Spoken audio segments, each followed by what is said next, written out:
Buenas tardes al público en YouTube, igual acá en las salas de Zoom de la Universidad, la Unisal, desde Paraguay. Verano TIC transmitiendo este magno evento de educación en tiempo de COVID-19, conferencias magistrales que se desarrollarán hoy durante el día 7 de octubre del 2020.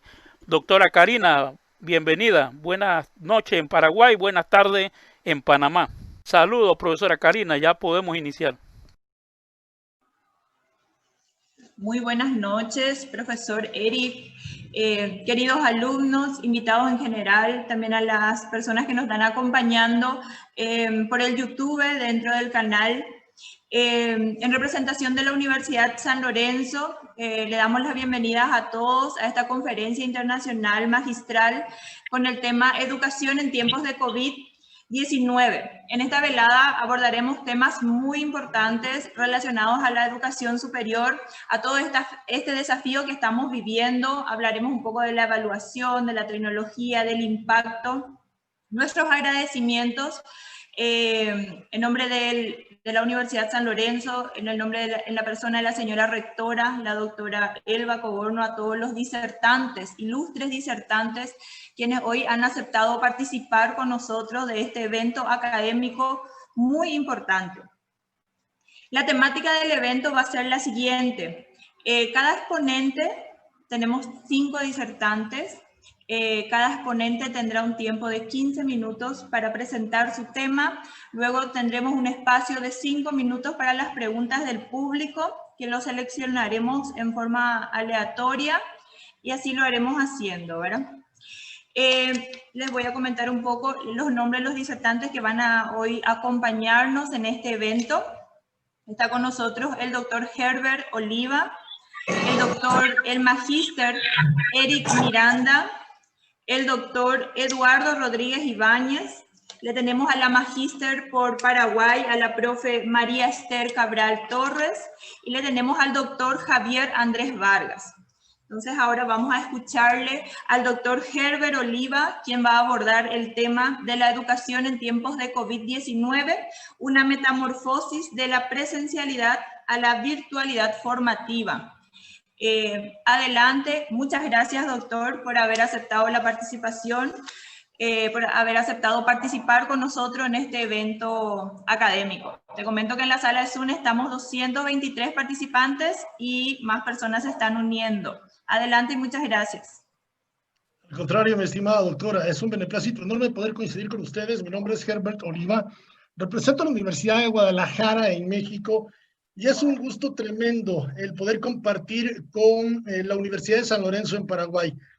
En primera instancia me gustaría dar gracias a Dios por la oportunidad de poder difundir este mensaje, ¿no? Este mensaje de formación educativa para toda la comunidad universitaria, precisamente hoy en tiempos de COVID-19. ¿Qué es lo que ha pasado con el tema educativo? Hay que tratar de maximizar el tiempo. Creo que en 15 minutos pues difícilmente vamos a poder compartir el mensaje como tal, pero bueno, vamos a intentar hacer un magno esfuerzo. Solamente por una cuestión técnica, ¿me pueden decir si se está viendo mi presentación en este momento para saber que estoy compartiendo de manera idónea? No, doctor, ahora no se ve su presentación. Bueno, vamos a volver a darle el compartir a la pantalla. Según yo, sí lo estaba haciendo. Vamos a ver. Ahora no tendría que tener ningún inconveniente. Ustedes me indican. Afirmativo. Sí, ahí se ve. Excelente. Doctor.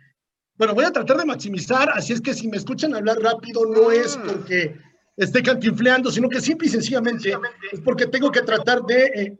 me estoy oyendo, me parece que hay feedback. Le voy a pedir a alguien que tenga el micrófono abierto que nos pueda hacer el favor de silenciar su micrófono. La ponencia de esta jornada tiene que ver precisamente sobre la educación en tiempos de COVID. No somos Harry Potter, no venimos con fórmulas mágicas, no traemos ninguna poción que va a dar respuestas significativas a esto, pero sí queremos dejar un mensaje muy claro. Y a partir de esto, reitero nuevamente mi agradecimiento a las autoridades de la Universidad de San Lorenzo por darme la oportunidad de poder interactuar en esta tertulia educativa. El objetivo de la conferencia es reconocer la importancia de replantearse los retos y los desafíos de la mejora educativa en el nivel de educación superior frente a la adversidad causada por el COVID-19. Sin duda alguna, con la llegada del COVID-19, el mundo se vio inmerso en una nueva reconfiguración del modo y de la forma en cómo hacemos educación. El COVID-19 nos vino a dar una enérgica y vigorosa... Perdón, estoy recibiendo un audio. Recuerden que estamos transmitiendo en directo, cerrar los micrófonos, todo lo que se están hablando se está transmitiendo en directo a Latinoamérica.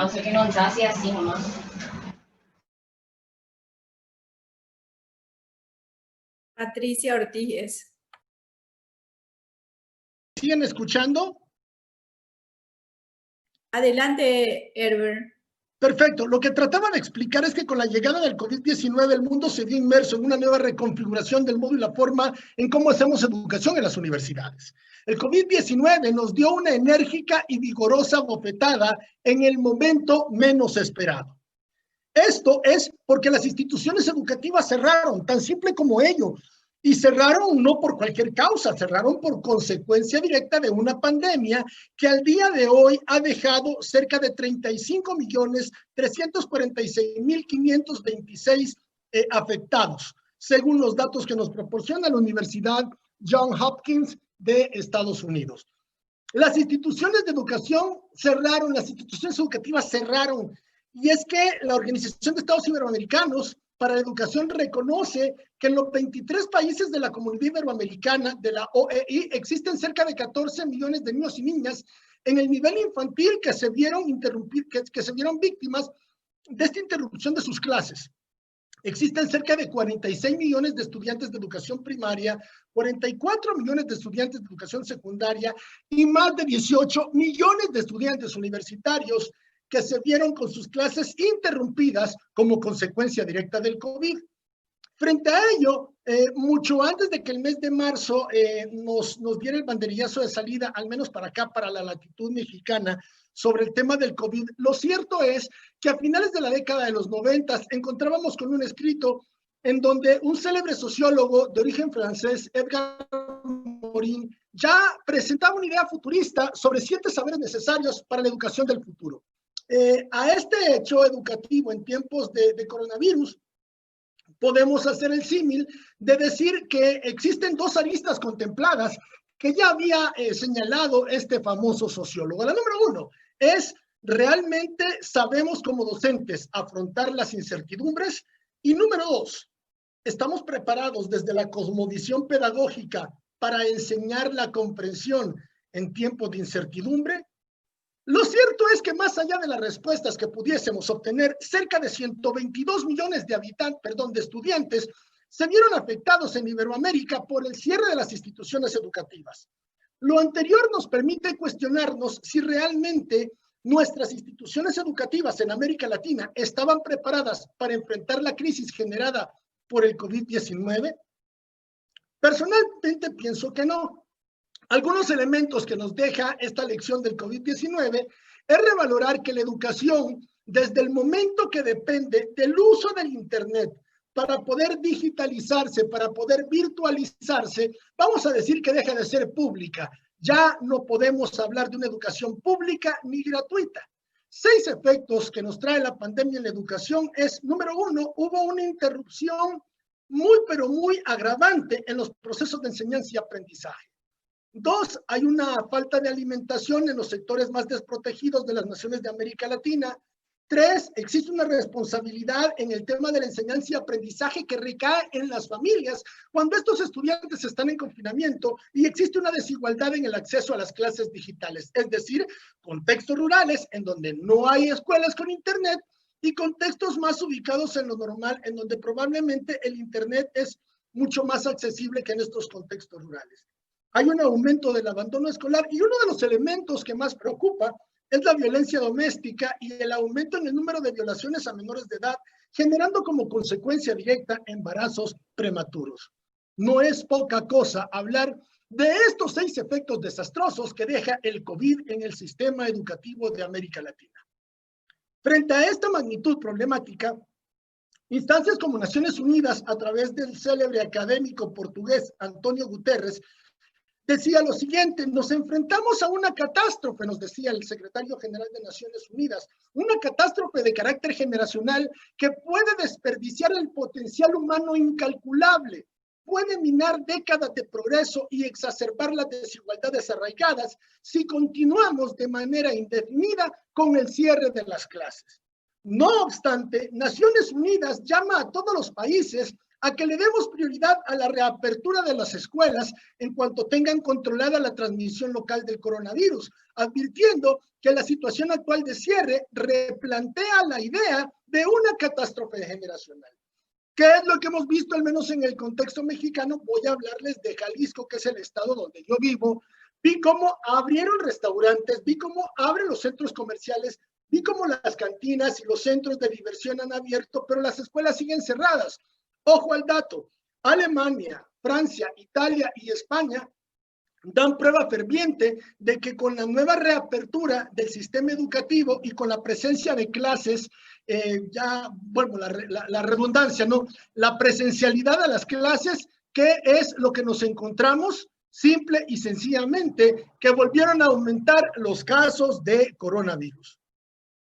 Ojo al dato: estamos en pleno siglo XXI, estamos viviendo al mejor estilo de Frank Kafka una metamorfosis educativa que nos lleva a trasladarnos de lo presencial a lo digital. Los profesores hemos tenido que reconvertir nuestro pensamiento para buscar idearnos formas de volver los contenidos más interesantes, de generar literacia informática en nuestros profesores para tratar de seguir capturando la atención de nuestros conglomerados estudiantiles.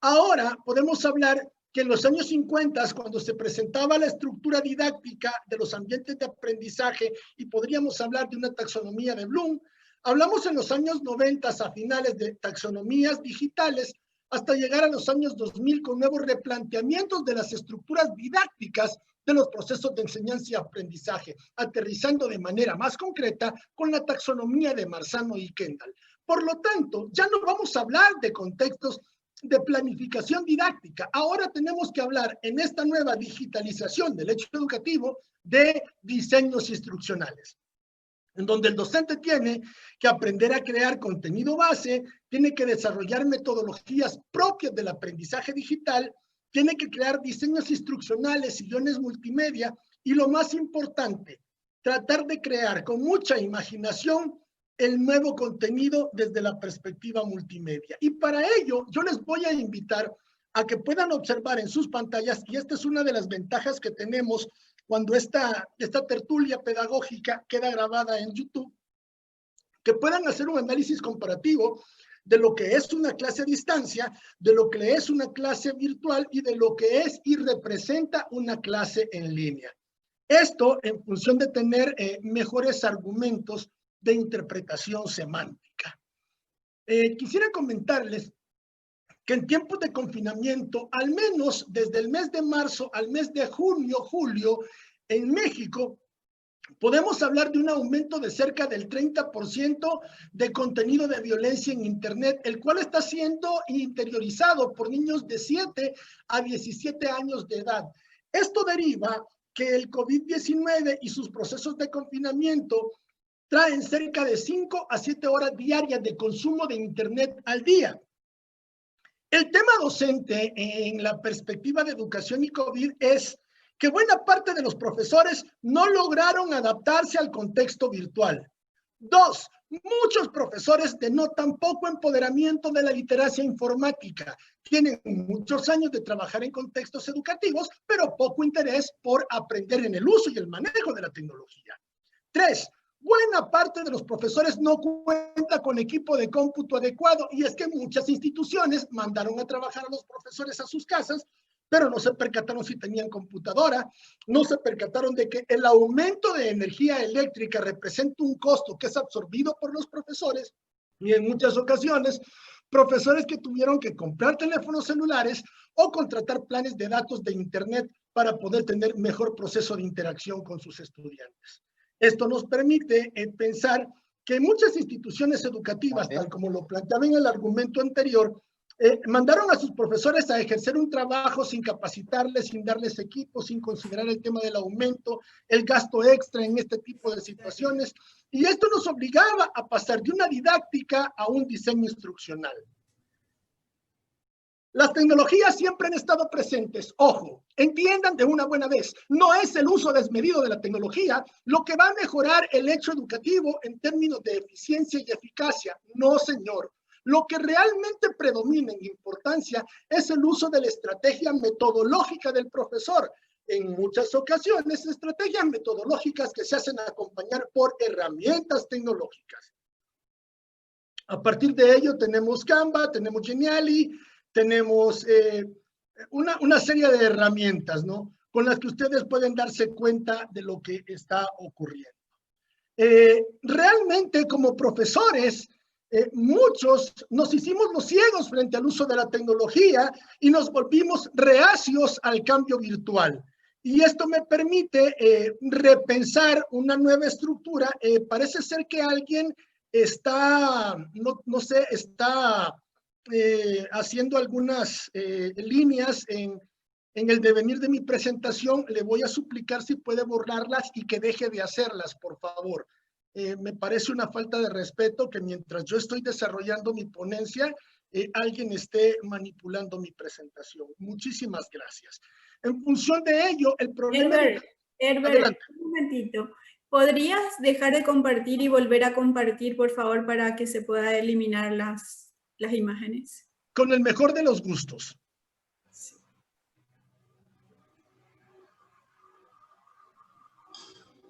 Espero en lo sucesivo no siga ocurriendo.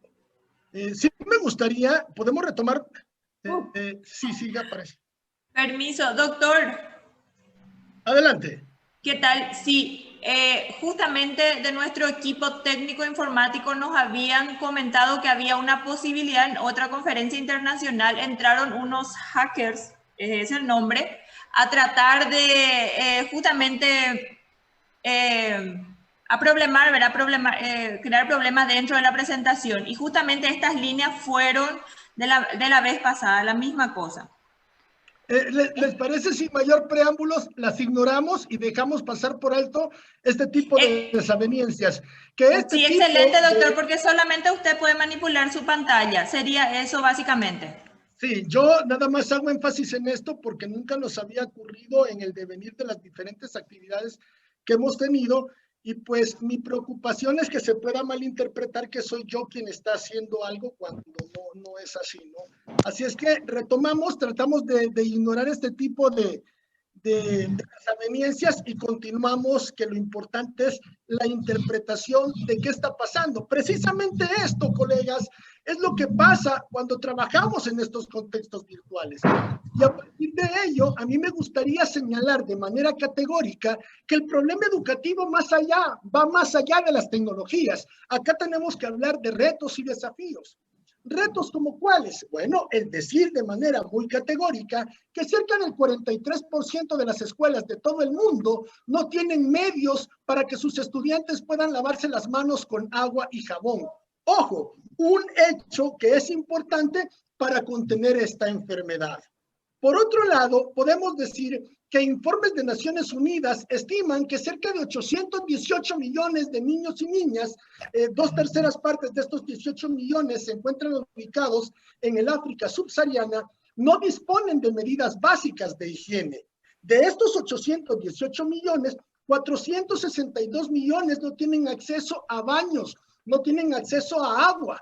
Y de estos mismos 818 millones, 355 millones de niños y niñas disponen de agua, pero no disponen de jabón, el cual se interpreta como un elemento clave para la higiene personal. Frente a estos elementos, ¿dónde queda la tecnología? Yo quisiera compartirles algo que recientemente acaba de ocurrir acá en México. Decirles que al 5 de octubre de este año en curso, en México teníamos cerca de 789.780 casos de COVID confirmados. Esto representa que para el día 5 de octubre teníamos cerca de 2.789 muertos en 24 horas. Datos que realmente preocupan, sobre todo si se piensa en la reapertura de las instituciones educativas. Y es que, como he dicho anteriormente, Naciones Unidas advierte que en los 60 países considerados los niños prioritarios, 698 millones de estos niños no tienen un servicio de saneamiento. Reitero nuevamente, el problema va más allá del uso de las tecnologías. Frente a estas condiciones de insalubridad, ¿a dónde queda el acceso a las tecnologías educativas en contextos educativos, en contextos formativos? Yo quisiera señalar, se estima que con este cierre del ciclo escolar, algunas instancias internacionales prevén que cerca de 24 millones de niños y niñas abandonen su educación para siempre. Esto es preocupante porque el COVID-19 solo vino a agudizar la crisis de educación que el mundo ya vivía. Y es que nadie puede negar que la educación es importante para la dinámica económica, para la construcción de los nuevos tejidos sociales en el siglo XXI dentro del mundo posmodernista. De una manera o de otra, el COVID-19 nos viene a estigmatizar señalando que el conglomerado de profesores nos hemos tenido que ver en la obligación de liderar en esta situación de crisis y estamos condenados de manera muy positiva a reinventar el futuro. ¿Por qué? Porque cerca de 63 millones de maestros se vieron afectados con el COVID. Esto vino a mermar la escasez del docente, del personal calificado. Si las instancias educativas, si los gobiernos, con las estratagemas de políticas educativas, pretenden reabrir de manera desmedida y sin control de protocolos de salud alguno las instituciones educativas, deben de trabajar, número uno, en reforzar la resiliencia de los profesores y tratar de buscar la construcción del futuro de la nueva educación. Por lo tanto, algunas tareas para los gobiernos de nuestras latitudes latinoamericanas debe de ser capacitar a los estudiantes y a los docentes en el uso y manejo de nuevas tecnologías y a las instituciones tratar de dotarles para que sean sus personales docentes los responsables de crear su propio contenido digital. La educación en COVID no es ni gratis, no es pública. Hemos tenido que migrar del modelo virtual a través de Internet, lo cual ha generado un profundo cambio en la percepción de educación pública y gratuita. Se necesita entonces equipo de Internet en educación para transformar este nuevo escenario virtual. No obstante, esto representa un alto costo. ¿Por qué? Porque los profesores, los padres de familia, los estudiantes tienen que comprar de sus escasas finanzas nuevas computadoras, nuevas tablets, desktop, smartphone, y todo esto requiere y demanda de muy buenos paquetes de Internet. La educación durante el COVID asumía punta de lanza del desarrollo. Para este año, después del COVID, las esperanzas van en decadencia. Se estima que América Latina retrocede cerca de 10 años en la pujanza económica. Y es que en el caso de los seres humanos, no me queda la menor duda que la educación aumenta nuestra autoestima, fomenta nuestras oportunidades de empleo y de ingresos, es decir, ayuda a nuestras naciones a fortalecerse como tejidos sociales. Pero la educación durante el COVID nos invita de manera tajante, para ir cerrando, a hacer prospectiva. Pregunto, ¿quién como profesor en su planificación estratégica pensó cómo actuar frente a una pandemia? O peor aún, ¿quién consideró cómo dar una clase sin Internet en un contexto digital? 2, hay que invertir en tecnología, no hay otra salida. 3, hay que invertir en equipamiento, en tecnología, en simuladores. 4, hay que capacitar al talento humano como de lugar. Y por último, el reto fundamental de hacer todo esto es invitar a las instituciones educativas a que empiecen a plantear este tipo de problemáticas para el fortalecimiento institucional de los centros educativos, porque va a generar un problema fiscal. Los gobiernos empezarán a argumentar que no hay recurso para invertir en ello, pero probablemente hay recurso para que nuestros diputados viajen a diferentes delegaciones al extranjero, para que se pueda celebrar una buena fiesta navideña por parte de personeros, etcétera, etcétera, etcétera. La educación sigue estando relegada en un lugar que lastimosamente no está trabajando de la mano con la dignificación docente. Conclusiones: apoyar a la resiliencia de los maestros para garantizar la efectividad docente. 2. Apoyar a los docentes a nivel educativo para garantizar la efectividad del profesor en función de darle al estudiante la educación de calidad que merece. Y 3, apoyar a los maestros a nivel tecnológico para garantizar que esta efectividad llegue al interior del aula y que las clases tengan dinámicas atractivas, contenidos multimedia y que pueda explotarse en términos de eficiencia y eficacia una calidad educativa de conformidad a los modelos económicos imperantes del siglo XXI. En todas estas áreas será clave el liderazgo escolar consolidado. La fase posterior al COVID nos va a ofrecer muchas oportunidades para reconstruir mejor nuestros sistemas educativos. Esto nos va a llevar a mejorar la calidad y la equidad de los sistemas escolares. Los países necesitamos destinar financiamiento necesario para superar las brechas digitales si queremos una generación de jóvenes florecientes. Mis datos de contacto, mis estimados estudiantes, mis estimados profesores, a toda la comunidad universitaria de San Lorenzo, les dejo mi correo, les dejo mi número de teléfono si gustan establecer sinergias en positivo dentro de las latitudes educativas por WhatsApp. Les dejo mi contacto y yo quisiera terminar diciendo esto. Más allá de cualquier interpretación religiosa, más allá de tu cosmovisión religiosa, te quiero compartir mi experiencia. Y mi experiencia me ha permitido determinar que no hay un solo problema que yo no haya podido resolver en mi vida como educador si no ha sido caminando de la mano de Dios.